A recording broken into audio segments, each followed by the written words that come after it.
Bonjour à tous, j'espère que vous allez bien. Je vous souhaite la bienvenue dans le 8e talk de Let's Talk. Aujourd'hui, on va parler love, love and love. On a tout d'abord Luna qui nous écrit concernant sa meilleure amie et le chéri de sa meilleure amie qui le trompe. Et ensuite, on a Mila qui nous a écrit concernant une potentielle remise en couple ou moins en relation avec son ex. Donc commençons par le premier sujet donc, qui est celui de Luna. Donc Luna nous écrit Bonjour Let's Talk, le mec de ma meilleure amie la trompe. Je le sais car c'est avec la fille qui me fait les ongles. Je n'ai dit à aucune des deux ce que je sais. Dois-je le dire au moins à ma meilleure amie? Donc là, ma pauvre Luna, tu te retrouves dans une situation un peu complexe parce que tu te retrouves au milieu d'un trio qui devient avec toi un quatuor dans lequel personne ne sait que tu es au courant des relations des uns et des autres. Donc tu pourrais ne rien dire et personne ne saurait jamais que tu étais au courant que le copain de ta meilleure amie avait une relation avec la fille qui te fait les ongles également. Maintenant, dois-tu le dire? Dois-tu ne pas le dire? Donc là, c'est toi qui vas prendre la décision. Hein. Comme toujours, je ne donne pas de décision, c'est à vous de la prendre. Les axes de réflexion que je peux t'amener sur cette question-là, c'est premièrement, te concernant.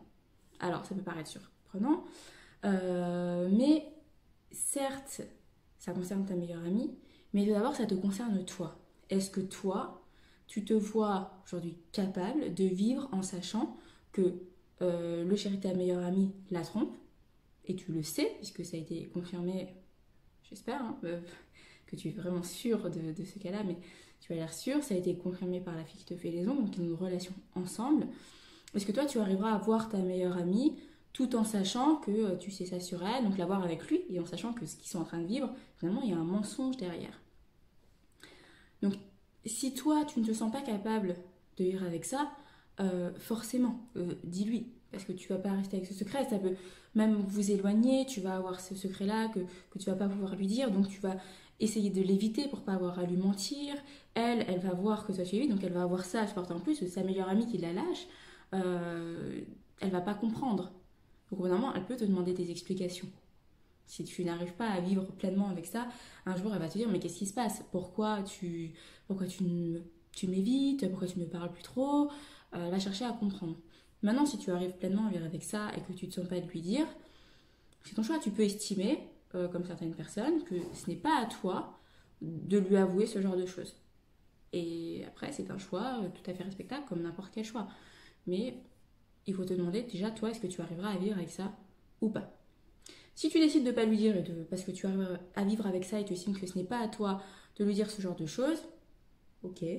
Maintenant, si tu n'arrives pas à vivre avec ça et que tu veux lui dire, se pose la question de est-ce que c'est à toi de lui dire? Ce que j'entends par là, c'est que tu as deux possibilités. Soit tu vas la voir parce que tu estimes que c'est ta meilleure amie et tu te dis bah, je ne peux pas vivre avec ça, il faut que ce soit moi qui lui dise parce que c'est moi qui ai appris ça et je vais lui dire attention, fais attention parce que j'ai appris que ton petit ami te trompait mais je serai là pour toi, tout blabla habituel, hein, mais soit c'est toi qui lui dis, soit tu contactes son petit ami, alors je ne sais pas les liens que vous avez tous les deux, mais soit tu le contactes lui pour qu'il lui dise parce que tu estimes que c'est à lui de lui annoncer les choses. Pourquoi ça peut être également à lui de lui annoncer les choses? Parce que il faut aussi se dire que ça peut te retomber dessus. Alors, ça peut paraître fou pour certains de se dire, mais attends, t'annonces que le copain de ta copine la trompe et ça te retombe dessus, c'est pas normal. Je parle en connaissance de cause malheureusement, c'est que dans certains cas, la personne à qui on va annoncer qu'il y a eu une trahison, une suspicion de trahison, va être dans le déni de la réalité. Et donc, elle va refuser d'accepter qu'il y a potentiellement une trahison ou qu'il y a eu trahison, surtout si elle lui demande et qu'il nie. Et donc, elle va se dire que toi, tu essayes de faire du mal à son couple. Et donc, elle va se dire, bah, c'est pas possible. Lui, il me dit que non, il peut pas me faire ça. c'est forcément elle qui essaye d'amener du négatif et qui essaye de détruire mon couple. Il y a certaines personnes qui ont cette réaction-là. Alors je ne connais pas ta meilleure amie, je ne sais pas comment elle pourrait réagir à ce genre de choses, si malheureusement ça lui est déjà arrivé d'apprendre cela et qu'elle a déjà eu une réaction. En tout cas, voilà, réfléchis bien. Donc, pour résumer la situation, est-ce que toi tu arriveras à vivre avec ça? Si tu n'arriveras pas, dans ce cas-là, dis-lui, mais choisis la bonne façon de lui dire également, essaye de la protéger au maximum, ça risque d'être un moment difficile pour elle, et ouais, si c'est à toi de lui dire, ou à lui de lui dire, ou alors même de lui dire quand lui, il est là. Voilà, de mettre lui devant le fait accompli, ce qui peut ne pas lui plaire, hein. Je ne le connais pas, je ne sais pas comment il va réagir, mais généralement quand on se retrouve un peu piégé, qu'on est au pied du mur, qu'on se dit bah voilà, j'ai plus d'autre choix que soit d'avouer, soit il peut nier hein, en bloc. Il y a aussi le choix du un peu show à l'américaine, de réunir les trois en même temps, mais ça, vraiment, je te déconseille cette solution-là parce que on voit des fois sur des vidéos, c'est pour ça que j'ai pensé en traitant ton sujet, hein, on voit sur des vidéos qu'on réunit les trois dans la même pièce et puis ça fait scandale. Je te déconseille parce que ça peut faire du mal à ton ami de peut-être se retrouver face à la fille, ça peut même peut-être générer peut-être que la fille peut devenir dire ah, c'est de ta faute, etc. Et on ne sait pas si la fille qui te fait les ongles finalement est au courant ou pas. Donc il vaut mieux faire ça dans l'intimité, gérer ça avec ton ami, peut-être avec son copain aussi, hein, mais voilà, pose-toi les questions que je t'ai données et tu vois que dans tous les cas, tu prendras la décision qui t'a paru être la bonne. Et pense aussi, est-ce que ta meilleure amie, quand tu poses la question de ce que tu vivras avec ça, est-ce que ta meilleure amie voudrait savoir ou pas? On a déjà tous parlé entre amis à se dire, est-ce que toi tu voudrais savoir si ton mec te trompe ou pas? Certaines disent, moi je préférerais pas savoir. C'est un choix. Un choix. Il y a des gens qui peuvent ne pas le comprendre parce que, bah, je sais pas, moi par exemple, je préférerais savoir si mon compagnon était infidèle. Et d'autres préfèrent se dire, bah non, je préférerais pas savoir parce que ça pourrait tout briser. Voilà, c'est un choix et c'est respectable. Donc, pose-toi ces questions et n'hésite pas à jouer carte sur table avec elle, à être franche. C'est ce qui la sauvera par la suite et essaiera de lui faire le moins de mal possible. Voilà, et tiens-moi au courant surtout de ce que tu as fait. On passe au deuxième sujet qui est celui de Mila. Alors, Mila nous écrit « Hola, let's talk, Covid oblige, j'ai du mal à rencontrer quelqu'un et pas confiance d'aller sur les applis. Mon ex avec qui j'étais il y a 3 mois et que j'ai quitté car trop jaloux revient vers moi. Je suis seule et j'aimerais bien un peu d'affection. Est-ce que ça serait mal de recommencer à le voir ?» Alors, Covid oblige, comme tu dis, c'est vrai que c'est plus compliqué de faire des rencontres et certaines personnes, quand elles ont du mal à rencontrer quelqu'un, se retournent vers leur ex. Est-ce que ça serait mal de recommencer à le voir? Donc, si déjà tu te poses la question, c'est que pour toi, il y a la possibilité que ce soit quelque chose de négatif. Alors, je ne sais pas si c'est pour toi ou pour lui, mais c'est ce qu'on va chercher à savoir dans les axes de réflexion que je vais te donner. Le premier axe de réflexion, c'est de savoir est-ce que lui, il a toujours des sentiments. Là, tu dis qu'il revient vers toi. Est-ce qu'il revient vers toi avec des sentiments et dans le but de reconstruire une histoire d'amour et de vivre la belle histoire qu'il aurait voulu vivre avec toi, en se disant peut-être que je serai plus jaloux, je vais prendre sur moi, j'ai travaillé sur moi pendant ces 3 mois, etc. Est-ce qu'il veut te reconquérir ou est-ce qu'il est dans la même situation que toi et qu'il se dit finalement Covid, j'ai du mal à trouver quelqu'un aussi, peut-être que je peux retourner vers mon ex, parce qu'on a déjà vécu une histoire, on se connaît, on peut se voir. Voilà, c'est facile entre guillemets. Donc il faut déjà chercher à savoir ça. Pourquoi chercher à savoir ça? Parce que si lui il revient avec des sentiments et que toi de ton côté tu n'en as pas, parce que de ce que tu me dis ça n'a pas l'air d'être le cas, tu dirais pourquoi pas le revoir parce que ensemble j'ai rien à mettre sous la dent, donc une fois que le Covid sera passé je pourrai chercher quelqu'un. Là pour le moment ça va m'occuper. Ça peut lui faire du mal, c'est ça. Quand 2 personnes qui ne cherchent pas la même chose se mettent ensemble, celui qui recherche une histoire et celui qui recherche juste une histoire comme ça, attention, je parle pas, quand je dis une histoire comme ça, je ne dis pas que tu recherches juste une relation basée sur la sexualité, hein. Ça peut être une relation qui n'est pas forcément sérieuse, mais avec qui tu passes des moments, des gens avec qui tu passes des soirées, et voilà, une relation, mais que tu ne vois pas évoluer sur le long terme, c'est ça que je veux dire.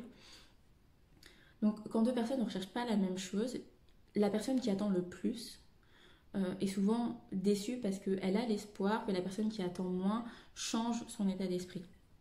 Et des fois ça n'arrive pas. Des fois ça peut arriver dans certains cas, mais souvent ça n'arrive pas. Et donc du coup ça se termine mal et ça se termine par de la souffrance de la personne qui attendait le plus. Homme ou femme, il n'y a pas de distinction là-dessus. Hein.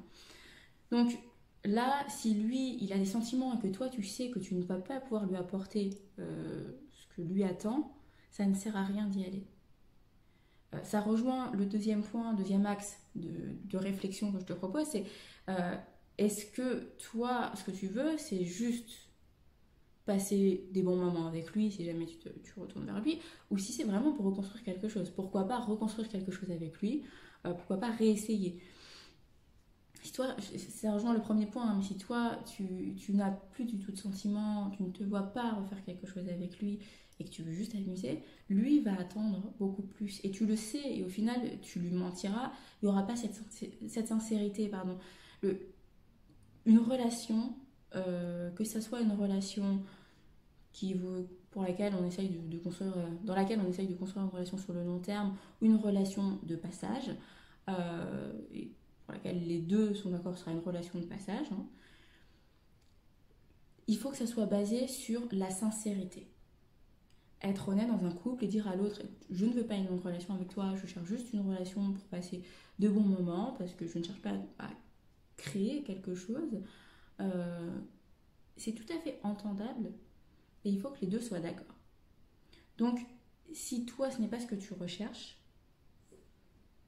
et que lui, il recherche quelque chose de solide, ne le fais pas pour éviter de lui faire du mal parce que derrière, lui, il va avoir des attentes et si ça ne fonctionne pas, il va être très déçu, il va souffrir parce qu'il est apparemment encore attaché à toi. S'il revient avec ses sentiments qu'il avait déjà lors de votre précédente relation, qu'il se dit j'ai fait des efforts, j'ai changé, peut-être qu'elle va me récupérer.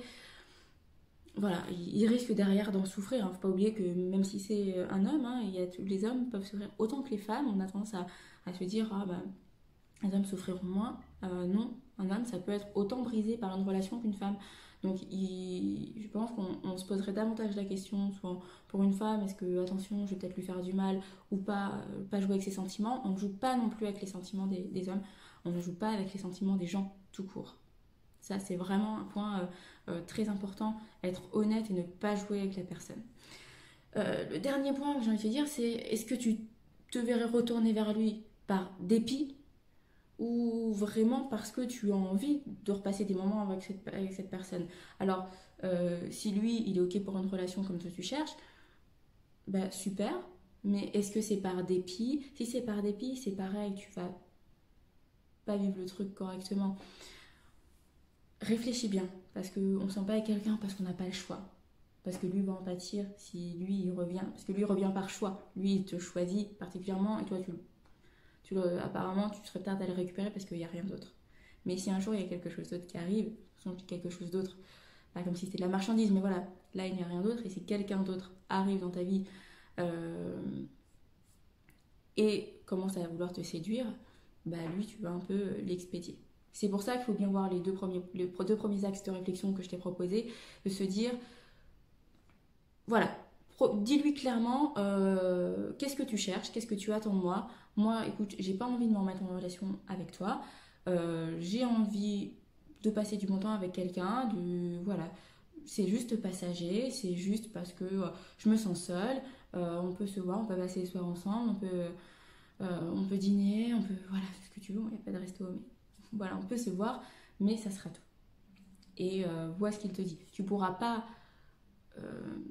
éviter le fait que peut-être qu'il va te mentir pour aller dans ton sens, pour essayer de te récupérer quand même, en pensant qu'il va te faire changer d'avis. Mais toi, tu aurais été franche avec lui, tu aurais été vraiment sincère, et c'est ça qu'il faut. Voilà, j'espère t'avoir aidé. En tout cas, je vous remercie tous de m'avoir écouté. N'oubliez pas de partager, que ce soit sur Instagram, Facebook, YouTube. Il y a la page Instagram qui est sortie qui s'appelle Let's Talk. Donc n'hésitez pas à suivre la page Facebook également. Je m'embrouille. Je vous remercie, je vous souhaite une agréable soirée et je vous dis à la semaine prochaine.